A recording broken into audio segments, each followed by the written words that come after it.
How's it going, ladies and gentlemen? As you get ready to listen to this upcoming episode from the Playmakers Blog Podcast, I just want to let you know that you too can get into the podcast journey. It's very simple. It's very easy. All you got to do is jump on Anchor, the one-stop shop for recording, hosting, and distributing your podcast. It is 100% free and easy to use. And even with Anchor, you can get great sponsors who want to advertise your podcast. That means you can get paid for your podcast right away from Jump Street. So in fact, reading this ad is what I'm doing right now. So if you had the time, if you had the will and determination and the dream to be a podcaster, what you waiting for? Jump on it. Anchor is the way to go.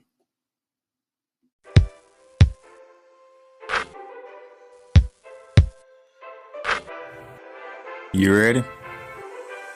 I'm ready. The Playmakers Bar Podcast present Hoops Talk, hosted by Darnell, the Playmaker Salins. NBA, college basketball, playoffs, March Madness. No matter what, we talking hoops, man. Let's get it.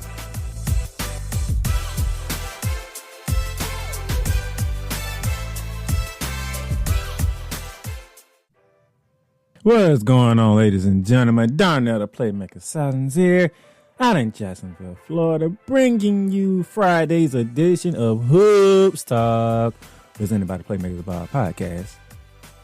Now, ladies and gentlemen, we got a lot to get into today. It might be one of my longer episodes today because there's so much I want to get into today. But first, we're going to start off in the NBA and race the professional ranks here because, you know, when we preview the weekend before, it's mainly about college, but we're going to get to college later on, but we're going to talk NBA right now. Our All-Star Reserve has been announced. It was announced on Tuesday as Anthony Davis for the Los Angeles Lakers, Paul George for the LA Clippers, Rudy Gobert for the Utah Jazz, Damian Lillard for the Portland Trail Blazers, Donovan Mitchell for the Utah Jazz, Chris Paul for the Phoenix Suns, and Zion Williamson was on the west side of the things. As I said plenty of times, we talking about All-Star game, Anthony Davis would not be playing an All-Star game, so they need to find a replacement for him. Adam Silver made his choice, I believe, Wednesday, and that Devin Booker of the Phoenix Suns will take the place of Anthony Davis in the All-Star game. Well deserved by Devin Booker. No arguments here. The East Reserves comes from the Boston Celtics with Jaylen Brown and Jason Tatum. My Orlando Magic, look at Vucevic, has made the All-Star game for the second year. The Philadelphia 76ers have Ben Simmons as a reserve. Zach LaVine for the Chicago Bulls. My fault. Sorry. Apologize, Chicago Bulls. James Harden for the Brooklyn Nets, and the New York Knicks had them a All-Star. Julius Randle for the New York Knicks. Julius Randle has made the All-Star. So that's your All-Star reserves. So now, as we look forward to, I'm looking at my calendar right now. Next Thursday coming up, March 4th, LeBron James and Kevin Durant will sit down with TNT and Inside the NBA, and they'll pick their teams for the All-Star game that will be on March 7th. Next Sunday, not this Sunday coming, but the following Sunday coming, will be the All-Star game. No need to get into the details of the All-Star game. We went over it a couple of times on this show. No need to get into it even more, but just about here. So that's something to look forward to. The NBA has released the second half of the schedule. The Lakers and the Nets both have 9. It was 9 primetime games coming up. The most in the remaining season. And I think they have like 20 televised games. So you're going to be seeing a lot of LeBron James, Anthony Davis, a lot of Kevin Durant, Kyrie Irving, and James Harden. So buckle up. Now you're gonna get your sprinkles of the Clippers with Kawhi Leonard and Paul George. You're gonna get your sprinkles with Donovan Mitchell and the Utah Jazz, who have the best working in the NBA. You're gonna get your Philadelphia 76ers. You're gonna get your Denver Nuggets. But it's mostly about the LA Lakers and the Brooklyn Nets. So just be aware. Every time you turn on your screen, you might get a Brooklyn Nets game or you might get an LA game. You might get both in the same day. Who knows? But those are the two teams who will be headlining the rest of the season. Now, we got that news out the way.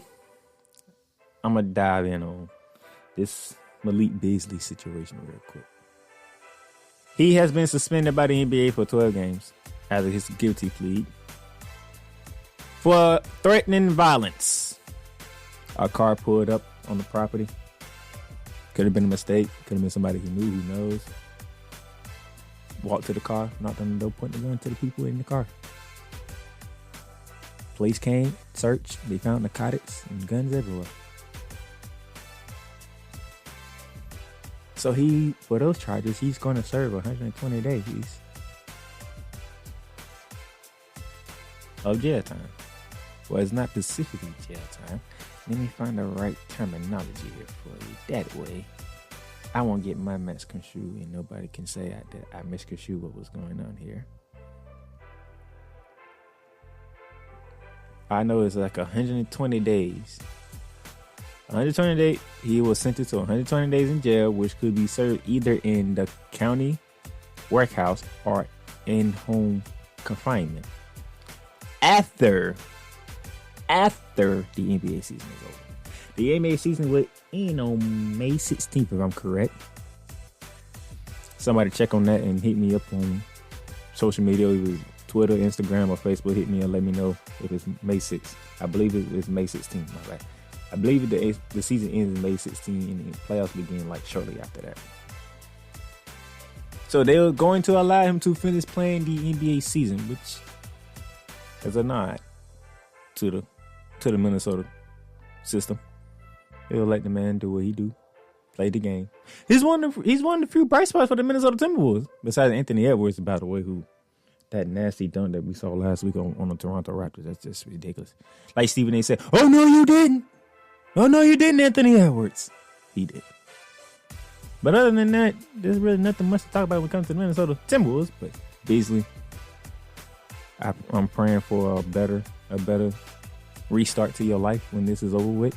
I pray that you get the help that you need and you become a better person from this. Because you're a great player. You're a good player. So the 12 game suspension that he received will cost him $1.1 million of his contract. So he lost $1.1 million.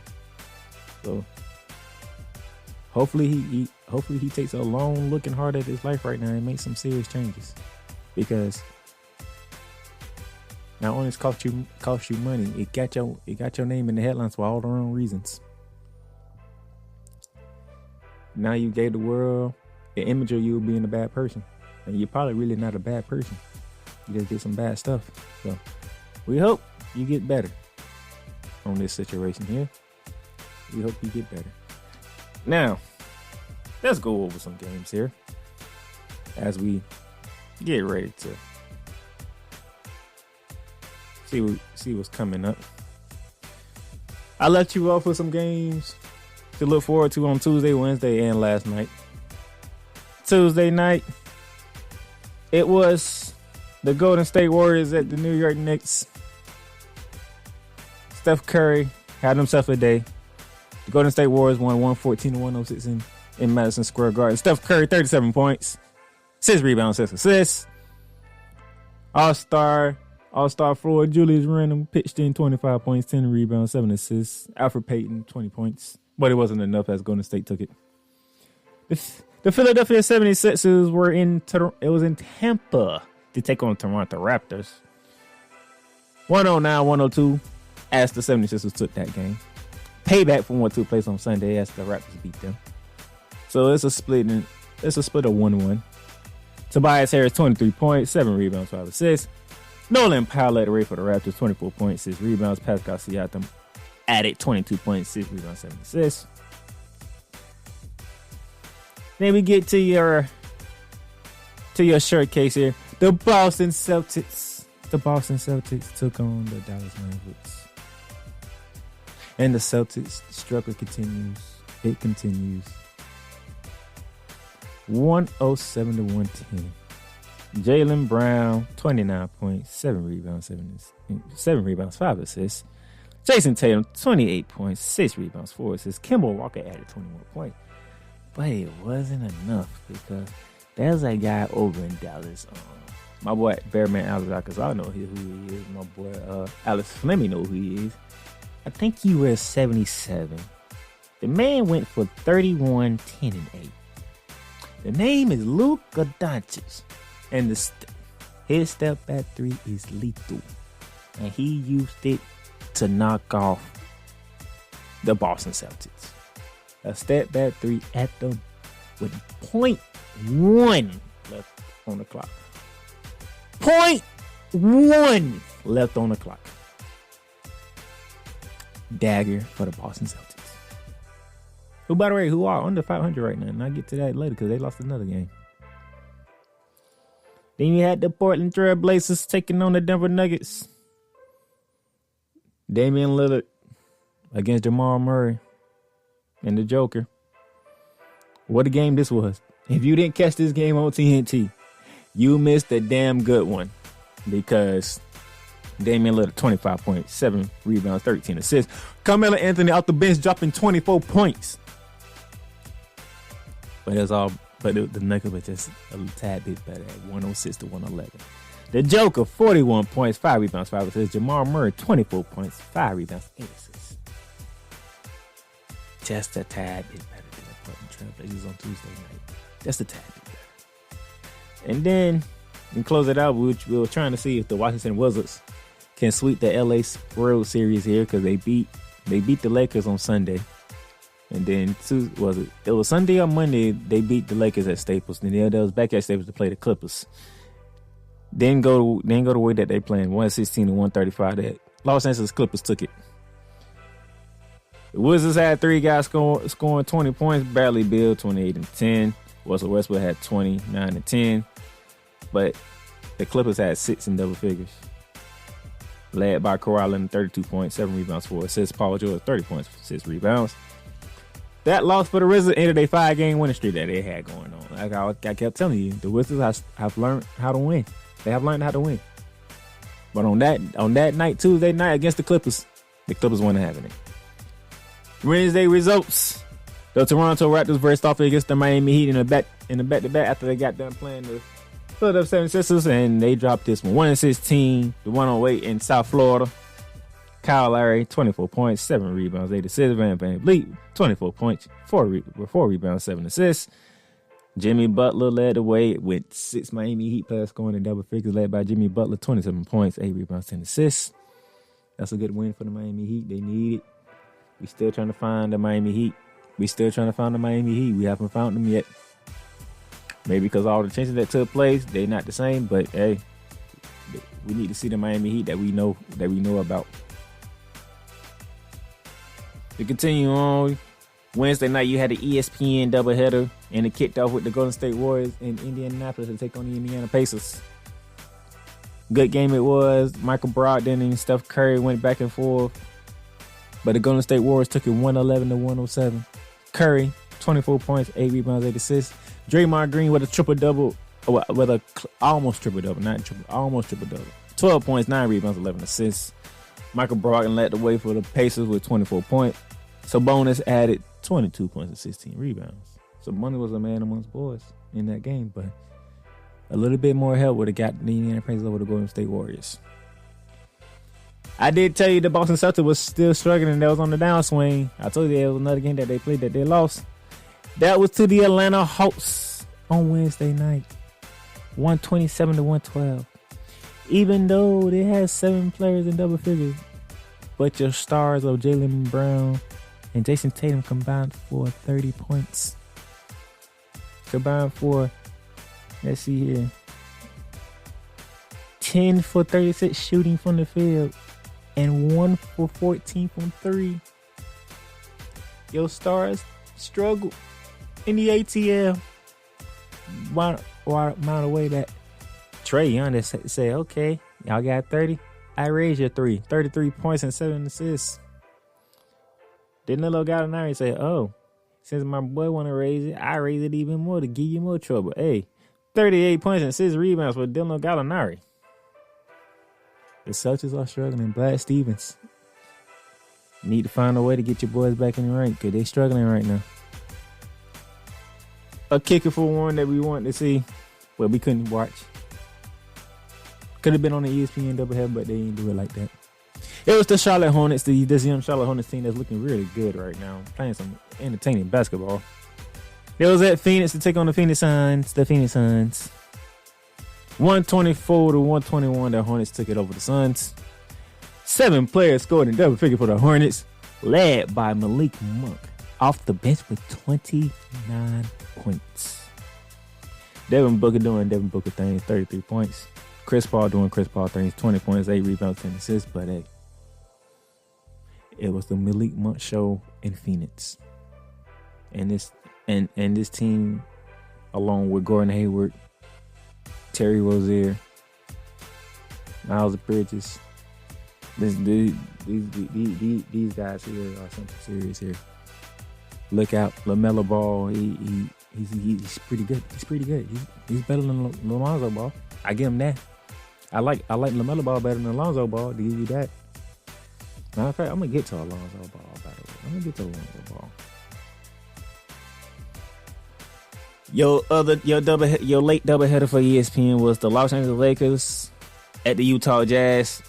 We kind of figured what kind of game we was gonna get. No Anthony Davis, no Dennis Schroder, but can LeBron do what LeBron does against Utah? The answer was no. An emphatic no. Emphatic no. The final score was 114 to 89. 114 Utah, 89 Lakers. That was the final score. Let me give you the stats real quick. LeBron James, 19 points, 4 rebounds, 4 assists. Montrezl Harrell, 16 points, 6 assists. 6 Utah Jazz in double figures, led by Rudy Gobert with 18 and 9. Jordan Clarkson off the bench with 18. Now, Rudy Gobert and Jordan Clarkson led the Jazz both with 18 points each. But they scored 114. I'm just throwing that out there. So the first quarter ended with the Jazz up 23-24. From that point forward, the Utah Jazz whooped the LA Lakers ass. The second quarter ended 39-24. That is a 16-point lead at halftime, ladies and gentlemen. Oh, you thought that was bad? Come out in the third quarter, you get your ass whooped 27-17. That's a 10. It's a 26-point lead going to the fourth quarter, and the defending champs are looking at.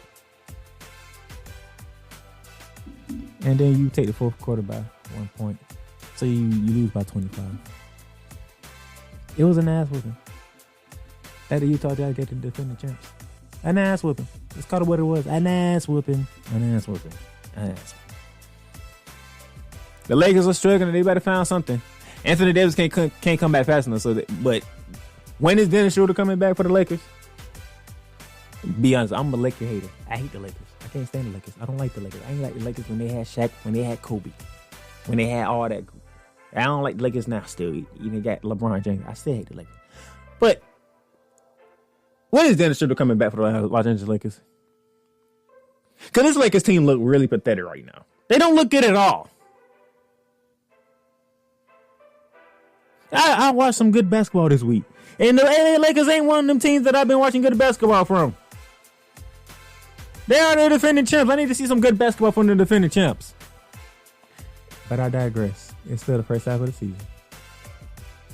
When that's we get here, that'll be the end of the first half. And we'll get to the second half. Anthony Davis will be back. Dennis Schroder should be back. So we should see some good basketball. By the way, you're gonna be nationally televised for 20 games in the second half of the season. We better get some good basketball from Los Angeles Lakers. I'm just throwing that out there. But I digress. Now we get to last night's results. If you didn't catch last night's results, the Brooklyn Nets, I think they made a run streak to 8, I believe, with the beatdown of my Orlando Magic. So I kind of figured what was going to happen. Yeah, we don't match up with the Nets. That's yeah. Second quarter. Look at this. Second quarter. 41-19 in the second quarter. Yeah, you knew from that point on it was the game was dead. So, yeah. Congratulations to you guys. TNT doubleheader we had the Dallas Mavericks, Luka Doncic versus Joel Embiid, Ben Simmons, and the Philadelphia 76ers up in Philly. It was not the Mavericks' night. It was not their night. 111 76ers, 97 Mavericks. Luka Doncic only 19 points, 3 rebounds, 4 assists. Won his day at all. Joel Embiid 23 points, 9 rebounds, 4 assists. It was a tough shooting night for the Mavs. It showed. They couldn't shoot the ball. They had a tough time shooting. I think they shot like 30% from 3 and like 40% from the field. It was not pretty for the Dallas Mavericks. It was not pretty. This is a game. Yeah, they shot 41% from the field and 38.2% from 3 range. It was not their night. It wasn't their night. It happens. I look forward to seeing them bounce back. The shocker of the day from last night. The Los Angeles Clippers were in Memphis, Tennessee to take on the Grizzlies, and the Grizzlies put it on their chin. They super kicked the Clippers. They speared the Clippers. They choke slammed the Clippers. And they tombstone the Clippers. 122-94. And for those of you who are wanting Paul George and Kawhi Leonard, they did play in this game. By the way, they both played in this game. Kawhi Leonard, 17 points. Yes, I'm saying it again. Kawhi Leonard, 17 points. 5 rebounds, 7 assists. Paul George, 13 points. That's right. Paul George only scored 13 points. 7 rebounds. The Grizzlies had 6 players in double figures, led by Tyrus Jones from Duke University off the bench with 20 points. 20 points from Tyrus Jones. Yes, the Clippers. They got every finisher that you can think of against the Grizzlies. It was a beatdown. The Clippers couldn't do nothing. And I mean nothing. Just a beatdown. Just a roasted beatdown. Y'all better bounce back quick, fast, and hurt, because that's embarrassing. We like the Grizzlies. The Grizzlies got a young team with John Morant, and Jarrett Jackson Jr. Not Tyrus Jones. I know about Tyrus Jones from Duke. A good defensive player. He's good on the ball. A great on-ball defender. Look like he worked on this game a bit more. His offensive game a bit more. They got a young crew that I like over there, But it's the Clippers, though. It's Kawhi Leonard. It's Paul George. And Mr. Six-Man himself, Lou Williams.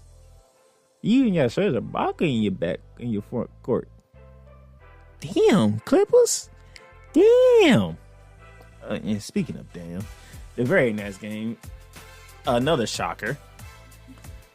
The Washington Wizards took that trip to Denver, Colorado to take on the Nuggets, and surprisingly, Washington Wizards 112, Denver Nuggets 110. Bradley Beal 33 points, 4 rebounds, 4 assists. Jamal Murray 34 points, 6 rebounds, 6 assists. Now, if those of you who are asking how did the Denver Nuggets lose to the Washington Wizards, I can tell you how. Denver Nuggets caused a turnover. Jamal Murray is taking the ball at the court as the clock is ticking. Michael Porter Jr. is ahead of him. He goes to the corner. For a 3. Doesn't get the ball. Jamal Murray stops at the 3. A double team comes at him. He passes the ball to the wingman for a 3. Misses it. They had a 3-on-1 break. And they all stopped at the 3-point line. By the way, if you listen to Inside the NBA, it's a 4-on-1 break. But still, all 4 of them stopped at the line. All four guys, Jamal Murray, Michael Porter Jr., and I can't think of the other two guys. I started 3-point line. You're only down 2 and the clock is ticking. You have the numbers advantage. It was only like one person back, and I think it was Bradley Beal who was back. That could have been an easy dunk, especially for Michael Porter Jr., who was leading the way. If he was going to the cup, Jamal Murray hits him and it's a dunk, and we have a tie game. You probably going in overtime. You might win in it. But no. Everybody stop on the 3. You get a 3-point shot. And you missed it. And you lose to the Washington Wizards. I haven't played basketball in years, but I do. But if my memory serves me correctly, if you have a fast break and you have a numbers advantage, you should be able to get 2 points out of that.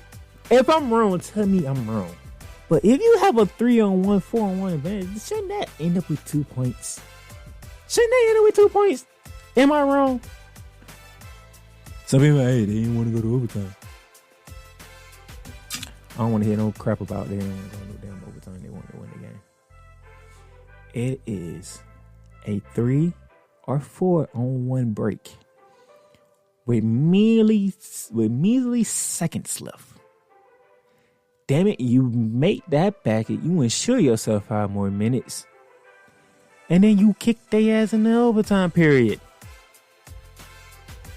But no, you gave Bradley Beal and Russell Westbrook a victory that they probably weren't going to win if the game went in overtime. In my belief, I don't think they will win in overtime. Jamal Murray is just different. Joe Joker is just different. That Denver Nuggets team is different. But when you do stupid stuff like that, you get dumb results, as in a loss. But that's not the only team I'm going to look at from yesterday who did something crazy and ended up losing. Let's continue on. Because our other TNT doubleheader after the Mavericks struggle against the Philadelphia 76ers, it was New Orleans Pelicans in Milwaukee to take on Giannis and the Milwaukee Bucks. Zion versus Giannis. These two guys did not disappoint whatsoever. If you don't believe me, Zion wins in 34 points, 8 rebounds, 6 assists. Giannis into the Kupo, 38 points, 10 rebounds, 4 assists. We had a Chris Middleton sighting.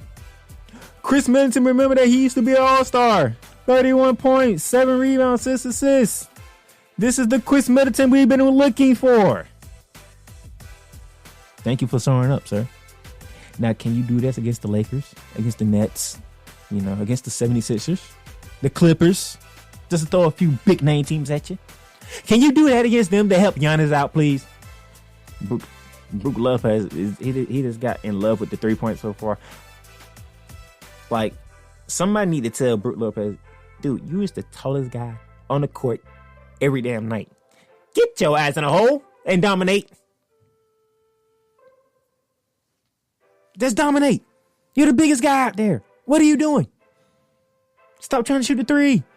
Get down there and dominate. You're the tallest man out there. You're like 7 foot. Zion's like 6'8", 6'9". But anyway, the Bucks took it 129-125. Very great game, very interesting game, entertaining game. But I just got on the Denver Nuggets for doing something stupid. 4 guys on the fast break can tie the game with only 1 defender. But you try to shoot the 3 and you miss. You're down 3 if you're the Pelicans. And you need a 3-pointer as the clock is ticking down. Lonzo Ball chooses not to shoot the 3 and he's open.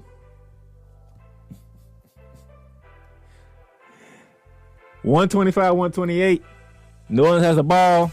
Milwaukee turned it over. Lonzo Ball is open for the 3. He doesn't take it. Ball gets passed around, gets back to Lonzo Ball, doesn't shoot it. Brandon Ingram gets the ball back, tries to drive, called for an offensive foul.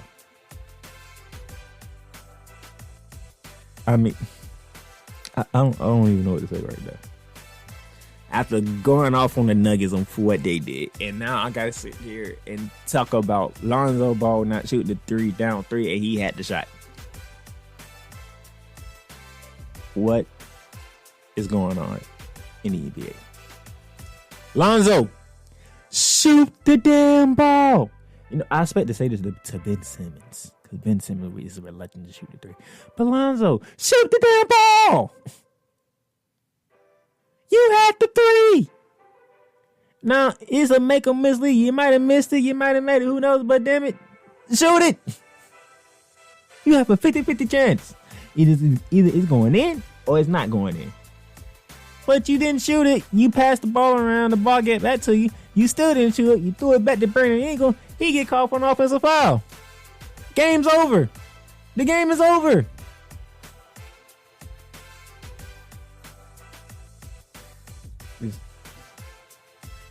It's some of the things that I just it's crazy to watch. Going from the Nuggets doing what they did to talking to Alonzo Ball for not shooting is just, I don't know. I really don't know. I don't know. I just don't know right now. So, you know what? I got a lot more stuff to get into, so let's go ahead and let's dive into what we got coming up over the weekend. ESPN tonight, 7:30 is your start time. We got the Indiana Pacers against the Boston Celtics. The Boston Celtics need this win. They are under 500. They are 16-17 right now, and they are on a losing streak. They need this win over a rival in the Indiana Pacers. Also at 7:30 down in Tampa, Florida, we got the Houston Rockets at the Toronto Raptors. 8 p.m. Sacramento Kings are at Detroit to take on the Pistons. Also at 8, a good one to watch for those of you who stay in the Florida area, especially the South Beach area down in Miami. The Utah Jazz, the best team in the NBA. They are in Miami to take on Jimmy Butler and the Miami Heat. So for those of you down in the South Florida area, you got your game right there. Watch that game. That's going to be a good one. Also at 8, the Chicago Bulls are hosting the Phoenix Suns. The Phoenix Suns. I got to say it like Charles. I got to. I can't help it. Also at 8, we have a rematch. Can the Clippers bounce back from that ugly loss to the same Memphis Grizzlies in the same arena at FedEx Forum? Also at 8, the Atlanta Hawks, they are in OKC to take on the Jazz and take on the Thunder. My bad. I'm sorry. 10 p.m., LaMelo Ball takes the Charlotte Hornets into the Bay Area to take on Steph Curry and the Golden State Warriors. And then your ESPN doubleheader tonight, your second of the two. Portland Trail Blazers, Damian Lillard and the Blazers, they get a first round rematch against the defending champ Los Angeles Lakers, who will be out Anthony Davis and probably Dennis Schroder again. So let's see Kevin Bryant get this team on the road with a win against Portland. That's Friday. What's the NBA showcase for tomorrow? The Saturday night primetime, your Saturday night primetime game. Well, first, before we get to that one, get started with NBA TV on Saturday night, 8 p.m. New Orleans Pelicans and the San Antonio Spurs. Let's see how big of a layup that was for the San Antonio Spurs. They are finally back to playing some ball. Let's see how that works out. I'm trying to see if my Magic can rebound from that embarrassing loss against the Brooklyn Nets to take on the best team in the NBA, which is the Utah Jazz. But your Saturday showcase, your Saturday prime time, is in Brooklyn, by the way. The Brooklyn Nets, James Harden, Kyrie Irving. We may not see Kevin Durant. We don't know. Status is iffy at the moment. But look at Doncic and the Mavs coming in town. They're taking on the Nets. That is your Saturday primetime game on ABC. Check it out. And then Sunday, kick off with your Sunday showcase on ABC. It is at 3:30 p.m. on ABC. Kawhi Leonard, Paul George, and the LA Clippers take that trip to Milwaukee to take on Giannis Antetokounmpo and the Milwaukee Bucks. That's a game to watch for those of you who living out in Boston. Your Celtics need another win. Let's see what they can do against the Washington Wizards, who have started to learn how to win. That is 7 p.m. for all you in Boston, in Massachusetts area. And then you can hit up ESPN 8 o'clock. Steph Curry, the Warriors, Staples Center, LeBron, the Lakers, 8 p.m. ESPN.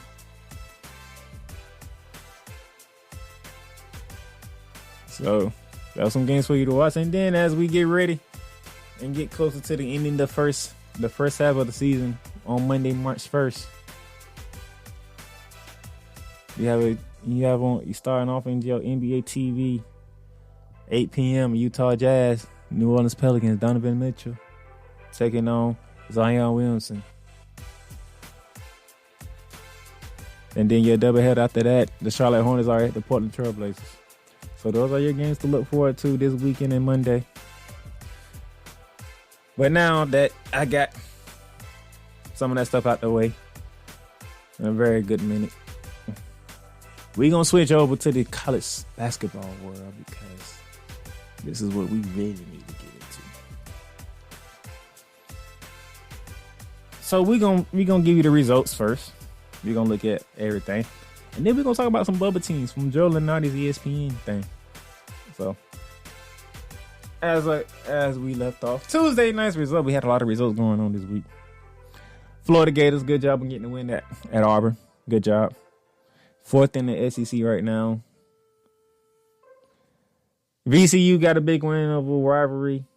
18 rival, St. Louis. Michigan State got their first of 2 top 5 victories in this week. First one came on Tuesday night as they took down number 5 Illinois. Georgia Tech pulled off the upset over 16 ranked Virginia Tech up in Blacksburg, Virginia.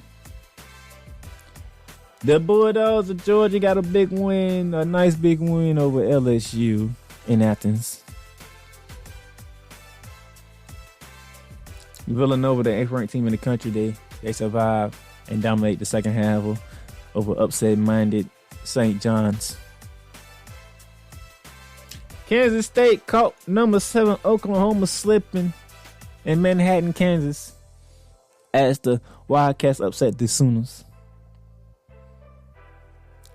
It was a doozy one down in Austin, Texas, if you was able to catch it on ESPN. As it was the 17th-ranked Kansas Jayhawks against the 14th-ranked Texas Longhorns. The game went in overtime, and Texas took it 75-72. And then Ole Miss shot 24th-ranked Missouri Tigers in Missouri, 60-53. Big win for the Ole Miss Rebels. Bad loss for the Missouri Tigers. That was Tuesday results. Wednesday results. St. Joe's takes down Dayton. Dayton is having a bad season after having a great one last year. NC State take down the defending champs and 15th-ranked Cavaliers of Virginia. In Virginia. Mercer got a big win over Chattanooga. Abilene Christian got him a big win over Sam Houston State. That's both of those for my major people out there. Arkansas took down 6th-ranked Bama at home, 81-66, but that's not the big one of the day. The big one from Wednesday was the Marquette Golden Eagles out of the Big East. They took that trip to Chapel Hill on short notice and downed it and handled the North Carolina Tar Heels 83-70. Garcia led the way with 24 points, 11 rebounds, was a dominant big man inside for the Marquette Eagles. Nothing more you can say about that, but that's a very, very bad loss for Ward Williams and the North Carolina Tar Heels. By the way, a reporter asked Ward Williams, North Carolina fans, whether they think that was a bad thing to schedule Marquette at the result. He said this: if I knew we were going to schedule it. You can't go into games thinking you're going to lose, so why would you ask their great coach, Ward Williams, that dumbass question? I'm going to be honest. That was a dumbass question to ask. Was it bad to schedule Marquette now? How you know it's a bad way to schedule? Oh, because they played in Marquette. Tap that ass. Still, it's a dumb question. They needed games to play. Marquette wanted to play, so they agreed. Marquette came ready to roll, and North Carolina underestimated this team. That's what happened. I watched the game. North Carolina thought that since they was rolling and they was feeling themselves, Marquette is struggling. They on a bubble line more than anything. They was going to roll up on them. No, Marquette walked in there and said, nah, we a team that you need to be worried about because we can ball and these boys can ball. Garcia, let me give you his numbers again. 24 points, 11 rebounds. That was a double-double. In Chapel Hill against the great North Carolina Tar Heels under the great coach Boy Williams. But remember, Tuesday, I told y'all the Blue Blood was coming. Marquette put a stop to that one, especially in North Carolina. But don't ask no dumb question. Was it a bad idea to schedule Marquette just because they lost? Don't ask that dumb ass question. You play the games that's on your schedule, and you live the results. You don't go into the game and say, we gonna lose. Okay. Hey guys, guess what? Marquette's added to our schedule and we finna lose this game. That's not what you do. Guys, we added Marquette to the schedule. They coming to us. We gotta be ready to play. The guys didn't want ready to play. Marquette can't ready to play. Plain and simple. Nobody asked that question when they beat the other team that they added to their schedule. I forgot what team it was, but they ain't say that when they beat them down. That question wasn't asked. Was it a bad idea to schedule this team? No, but you asked the question because they lost to Marquette. Yes, I agree. It's a bad loss. But don't ask that dumbass question like that. What's wrong with y'all? Come on, man. And then last night, we had some great basketball last night in the college basketball ranks. They kicked it off with number 9 Iowa's at number 3 Michigan. Great first half, by the way. A very great first half. Michigan dominated the second half and ended up blowing out number 9. 79-57. 20-point victory for the Michigan Wolverines. Ratner, 21 points. What a performance in the second half by the Michigan Wolverines. If y'all... Gonzaga number 1, Baylor number 2, Michigan number 3. Those will be your top 3. Those will be your top 3 1-seeds going into the tournament. I'll get to the 4th one later. Because now the door has been open for that 4th number 1 now. But I continue on. Western Kentucky, the Hilltoppers. They was in Houston to take on a 12th ranked Houston Cougars. Great first half, but entertaining first half. Western Carolina, they made it a 1-point game at halftime. It was 39-38. Houston at halftime. The final score ended 81-57 Houston. That tells you what the Houston Cougars did in the second half. And this boy Quentin Grimes? Ugh. 33 points and 6 rebounds. That boy Grimes is just shoot up. The man hit like 6, 7, 8 threes. The man was knocking them down. You left them open too many times, you toppers. He made you pay for it. But I respect the Hilltoppers. Them boys came to play in the first half in Houston. And I think Houston realized that, hey, I think Kevin Sumlin had them boys. Calvin Sumlin had them boys like, hey, look here. These boys came to play. Now y'all gonna come to play in the second half and do what we do best. That's what they did. They came out in the second half and they gave it to Western Carolina. They just gave it to them. So, hey, it was a good showcase for Western Carolina in the first half, but Houston showed why they are 12th. They are 12th in the country. For my mid-major fans out there, we go from Western Carolina to Eastern Carolina because Eastern Carolina was at home against Belmont and they got a huge win, defeating Belmont 81-67. I believe Green Jr. for the East from Eastern Kentucky, 22 points on the day on last night. That's a big win for Eastern Kentucky. Belmont, that's a bad loss for y'all, but I believe y'all will bounce back because y'all Belmont for a reason. Let's head over to the Pac-12, ladies and gentlemen. In the Pac-12, the Oregon Ducks got a much-needed win over Stanford. Both teams needed to win, and even one who lost was going to suffer. Oregon got the win, so they get better. Stanford lost, so they suffer. There's nothing more to say at that one. Sticking with the Pac-12, it was 19 USC that was in Colorado to take on the Buffaloes, and they took one on the chin, man. Colorado, 80-62 over the Trojans. The Trojans are sliding. They are sliding. Now, they are not number one in the conference no more. That belongs to their rival, UCLA.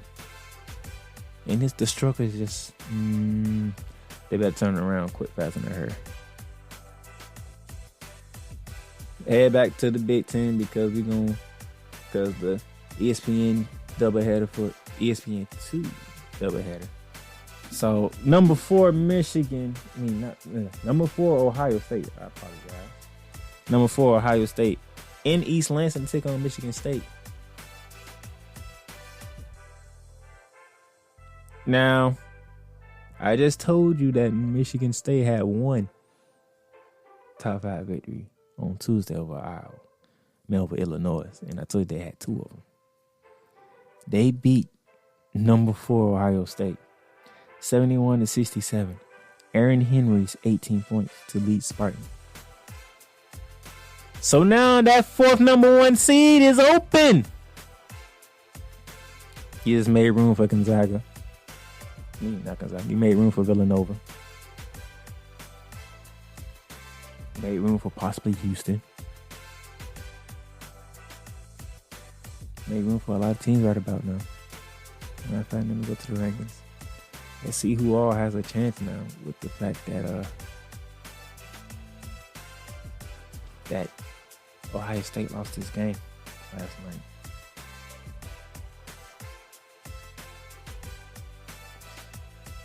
Illinois still is open. Alabama. So Ohio State, Illinois, Alabama, Oklahoma all suffer losses. That means that opened the door for Villanova to get that 4th number 1. West Virginia is in line. Florida State, maybe. Houston, maybe, because Iowa lost. So they just saying. There's a lot going on here. The door is open for that 4th number 1. The 3 number 1's a lot. Gonzaga, Baylor, and Michigan. The 3 number 1's a lot. There's no way that you're going to catch them 3. Them three is uncatchable right now. Gonzaga's 22-0, Baylor is 17-0, and Michigan is 16-1. You're not catching them 3. That 4th number 1 has been open. The door has been kicked wide open with that loss of Ohio State to Michigan State. And then Iowa also had lost to Michigan State early in the week. Alabama got caught by Arkansas. Oklahoma got caught by Kansas State. So that leaves Villanova to take the move up. West Virginia can move up. Florida State can move up. Houston can move up. Creighton can move up. So this is what we have going on right here. That's what we have. So now, before I give you the games to look forward to on the weekend, let's look at Joe Lunardi's bubble teams here. His last 4 byes belong to Maryland, Louisville, Seton Hall, and VCU. Last 4 in belong to Indiana, Xavier, Minnesota, Colorado State. His first 4 out, Stanford, Uconn, Duke, Richmond. And his next 4 out is St. Louis, SMU, Utah State, and Georgia Tech. Let's look at the first 4 out. Let's start from the first 4 out. I ain't not worrying about the next 4 out. Let's start from the next 4 out. At the bottom of that list was Richmond. The Richmond Spiders, 13-5, 6-3 in the A-10. Key wins was against Kentucky at Kentucky, when Kentucky was ranked 10th in the country. That's their key win. Bad losses. Hofstra, LaSalle. 2 bad losses on the schedule. They had 7 games either postponed or canceled this season. So if you don't think no postponement and cancel games are not hurting, think again. Those hurt. Because some of them games were some big time games. So I can see why the first 4 out. The Duke Blue Devils, the first 4 out. Duke Blue Devils, Mike Krzyzewski. Coach K not making the tournament. When the last time this happened? That's 11-8 on the season, 9-6-8 in ACC play. They got a key win against the defending champs when they was ranked 7th That game was last week, and Cameron Indoors, and they got them. They caught Virginia slipping. But they got a bad loss at Pittsburgh. They got a bad loss at Miami, and they got a bad loss against Notre Dame. Coach K, you still got time, but you need some quality wins, sir. We're not used to not having quality wins, but this is where we at. And by the way, North Carolina took the first meeting, so y'all gonna have to take the second meeting at North Carolina. Just throwing it out there. The Nets on the Nets for out from the bottom up. The Uconn Huskies, 11-6, 8-6 in the Big Ten. So all they lost came in conference play. They were undefeated in non-conference play. So once they got the conference play, the Big East play, that's when they struggled. Got a key win against USC. That's about it. Bad losses: St. John's, Seton Hall, and Providence. They had 6 games postponed or canceled this season. And the top of the list for the first 4 out is the Stanford Cardinals. 14-10, 10-8 in the Pac-12. Just got done getting beat by Oregon last night. They got a key win against Alabama, Indiana, and UCLA, who was ranked 24th at the time. By the way, with Alabama ranked in the top 10, that's looking pretty good for Stanford Cardinals right now. But your bad losses against Indiana, North Carolina, at Utah, at Arizona State, at Washington State. That's 5 bad losses right there, sir. The Cardinals, that's 5 bad losses. And you have 4 games postponed and canceled. 5 bad losses on your resume. I'm looking at it right now. I'm trying to see what is going on here. What is going on here? So this is why y'all are the first team out, because you lost to Indiana, you lost to North Carolina, you lost at Utah, you lost at Arizona State, and you lost at Washington State. Last 4 in, starting from the bottom, Colorado State Rams. 14-4, 11-3 in the Mountain West. Key wins at San Diego State, and they got Boise State. Bad losses at St. Mary's and Utah State. 7 games postponed and canceled. Next up on the list is the Minnesota Golden Gophers. 13-11, 6-11 in Big Ten. That's not good. That's not good. All your losses came in the Big Ten Conference. And it's 11 of them. That's not good. Key wins: beat Iowa when they was ranked 4th. Beat Michigan State when they was ranked 17th. Beat Ohio State when they was ranked 25th. Beat Michigan when they was ranked 7th. And beat Purdue when they was ranked 24th. That is 1, 2, 3, 4, 5 ranked victories. 5 ranked victories. That's what's saving you right now. And then you lost to Maryland. You lost to an unranked Purdue team. You lost to Rutgers. You lost at Maryland. So Maryland swept you. You lost at Indiana, and you lost to Northwestern. So you have 5 ranked wins on your schedule, and then you have 1, 2, 3, 4, 5, 6 bad losses. Them 5 ranked wins gonna get you in, because look, Michigan State is coming. Iowa's gonna be ranked still. Ohio State's still gonna be ranked, and Michigan is ranked in the top. Is in the top 3. So you might get in based on the wins, but barely if you're the Golden Gophers. Next up on the list is the Xavier Musketeers. 12-5 on the season, 5-5 at Big East Conference play. Key win, they beat Oklahoma. Bad losses: Seton Hall, UConn, St. John's, and Providence. 11. This.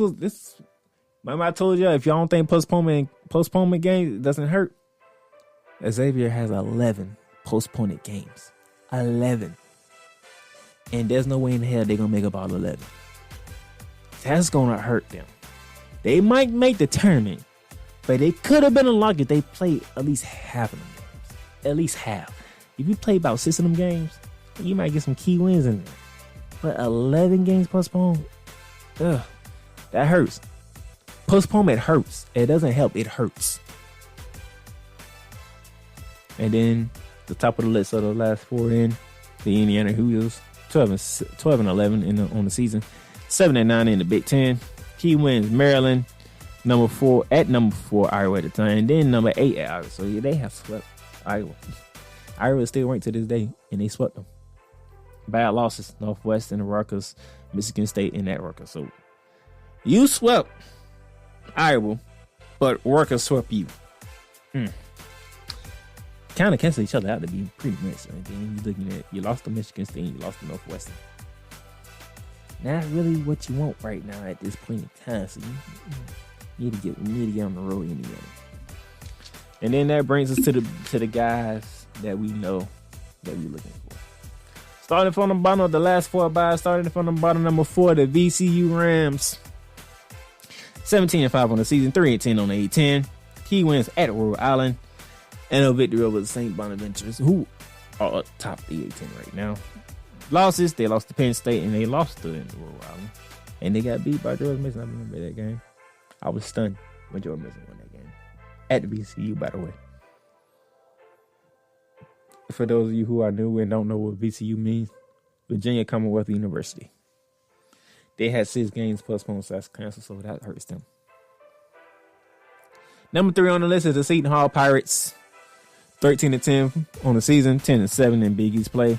They have no key win. I looked at their schedule, I ain't see a key win on there. Bad losses consist of Louisville, at Rhode Island, Providence, at Georgetown, and at Butler. I don't see a key win on that schedule, and that's a lot of bad losses. Louisville, ACC, Rhode Island, A10, Providence, conference game, Georgetown, conference game, Butler, conference game. But hey, according to Jordan Knight, they doing just enough to get in. Number 2 on the list is the Louisville Cardinals. 12-5 on the season, 7-4 in ACC play. Key win, they took down 18 wins Virginia Tech at the time. Bad losses at Miami. They didn't take advantage of Duke or North Carolina of having a bad season. They didn't take advantage of neither. By the way, that North Carolina game is when North Carolina beat their ass like 99-54, something like that. That was over this past weekend. I don't remember the score top of my head. But they gave them a beat down. And what hurting Louisville right now what's hurting Louisville right now, and not them like being locked, they have 8 games. Postponement cancel. As you can see, the postponement cancel games is hurting these teams. But number 1 on the list for the last 4 byes is the Maryland Terrapins. Shout out to John Turnover of a football world. He would love to hear this part. The Maryland Terrapins have made the Hoos Talk podcast.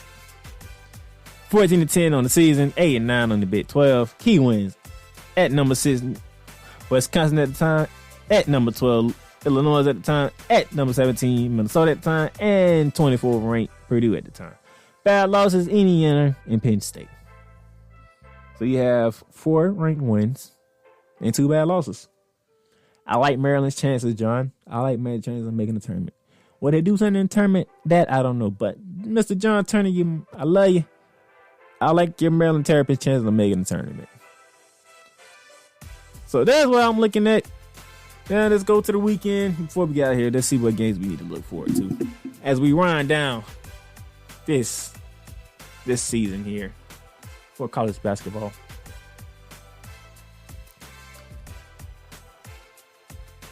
Nothing to look forward to when it comes to Friday. The only ranked team playing is the Loyola Chicago, and they playing Southern Illinois, so I don't see too much going on in that one as far as that goes. So Fridays for tonight, you might can just watch the NBA or go out and enjoy yourself on this lovely night. But Saturday is where it's at, ladies and gentlemen. Saturday is gonna be called Big Saturday because you got some games to look forward to. I guarantee you. And we're kicking off throughout the whole day. And I mean the whole day. I know for a fact we should have, I believe Illinois is at Wisconsin, so that's a big game for especially for the Badgers. Wisconsin, they need a win. They have been struggling as of late. So they need all the wins they can get. All right, here we go. Starting off at 12 noon tomorrow. Number 3 Michigan is at Indiana. Also at 12 on CBS, number 14 Texas are at Lubbock. They take on the 18th ranked Texas Red Raiders. That's gonna be a good one to watch. Then if you don't want to watch that, ESPN 25th ranked Tennessee Volunteers are at Auburn. Trying to tell you, Saturday's big day. It's a big day Saturday. It's gonna be a lot of games to watch and a lot of movement going on. Gonna see a lot of stuff happening. Then we're gonna head down 2 p.m. ESPN. It's that number 5 Illinois. Is at 23 Wisconsin, like I just said. Also at 2 ESPN 2 LSU. They are at 20th ranked Arkansas. And keep it rolling. That's our 2 p.m. slot. 2:30 Fox. Marquette is at UConn. ABC 3 p.m. Oklahoma State is at Oklahoma. Can the Sooners bounce back? Oh, with the Cowboys catch them another big ranked win. 3 p.m. CBS. We got Washington and Arizona out in the Pac-12. Hey, if you didn't get to get a great look at the Pac-12, watch this game. 3 p.m. CBS. Kansas State coming off their big upset win over Oklahoma. 4 p.m. ESPN 2. They are in West Virginia town. They take on the Mountaineers and 10th in the country. Also at 4 ESPN, number 11 Florida State, who tops the ACC right now, are at Chapel Hill to take on the North Carolina Tar Heels. This will be a huge way to bounce back from that loss to Marquette. If Ward wins and the Tar Heels pull this off. My mid-majors out there, CBS Sports Network, 4 p.m. Boise State versus San Diego State, round 2 of this one. 4 p.m. for all my Gators out there. It's our second matchup with the Wildcats. They kicked our ass in Gainesville. We need to return a favor at Rupp Arena.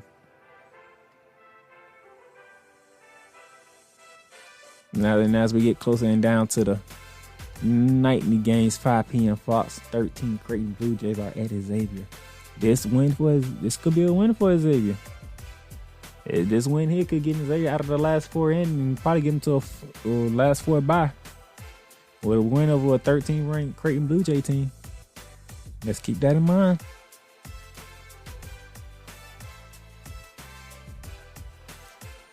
And as we keep scrolling down here, Louisville is at Duke, 6 p.m. ESPN. Both teams need it. Duke is on the first 4 line out and missing the tournament, and Louisville is the last 4 byes under. So, hey, both teams need a win. A loss going to be detrimental for both. But only one can win, only one can lose. So who's going to take that tumble? Most likely out the tournament, and who's going to make their way into the tournament?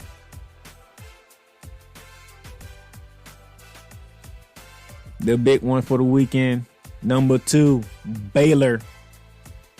They in Lawrenceville, Kansas. 17th ranked Kansas Jayhawks. Oh, we've been waiting for this one. 8 o'clock, ESPN. Bears and Blue Jays. Don't miss it. Don't miss it.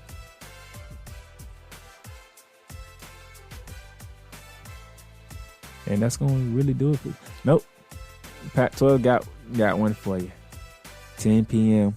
UCLA is at Colorado. Colorado coming off beating 19th ranked USC. UCLA now on top of the conference. Can they keep it? Can they keep it? That's your Saturday showcase. A lot of games to look forward to. Sunday. What we're looking forward to Sunday. Villanova is at Butler, 12 p.m. CBS. Villanova should really win that one in a beatdown. But 2 p.m. CBS is one you should circle. Michigan State is at Maryland. Michigan State has found their way back into the conversation of being a lock. 2 ranked wins, 2 top 5 ranked wins in 1 week. And now you on the road to Maryland. If Maryland knock you off, Maryland can literally solidify themselves in a tournament spot. Michigan can get this win, and here comes Michigan State. And I don't think y'all want to see Michigan State right about now. 4 p.m. CBS, number 9 Illinois, number 9 Iowa. Now they take the trip to Columbus to take on 4th ranked Ohio State. Now the Buckeyes couldn't use a win after losing to Michigan State, but Iowa needed to turn it around. Luka Garza has been shut down, and he needs help. So can anybody help Luka Garza out for the Hawkeyes to get this win? Can anybody? Anybody here? Just asking. I'm just asking. Because that's Luka got needs us right about now. So that's Sunday. That's your weekend, and then we get to Monday. What we have going on Monday? We don't have really much going on Monday. Dayton is at St. Bonaventure's. Could be a big win for Dayton that they can pull it off. Washington State is at Arizona State. That's a big gun. That's a big one in the Pac-12. As the season is getting ready to get close down. Round 2 between Oklahoma and Ohio and Oklahoma State. This time gonna be in Stillwater, Oklahoma. If Oklahoma State can sweep the Oklahoma Center, they can find themselves as a sure and lock. And speaking of games that is needed, North Carolina takes a trip up north. Thank you guys very much for listening to another week of Hoops Talk. Jim Behind. Now, if you want to stay updated on new episodes that's coming up for Hoops Talk, please subscribe to the podcast. They close it out. And those of you who are listening on iTunes or Apple Podcasts, Arizona is at Oregon. Please leave a rate and review of the podcast. Those are your games to look forward to. And for those of you who want to be updated on everything that goes on the Playmakers Blog brand, subscribe to the website, theplaymakersblog.com. That way you can see until Tuesday, under the brand. Enjoy your weekend. And you can enjoy your basketball. Your own Playmakers Blog merch by hitting our shop site on the website. You'll see our threadless store and our spread shop store. So get you some Playmakers Blog merch. And don't forget to subscribe to the website to stay updated on everything that goes on the Playmakers Blog brand. As for me, the Playmaker down there, Silence, I'm signing off until next week for more Hoops Talk.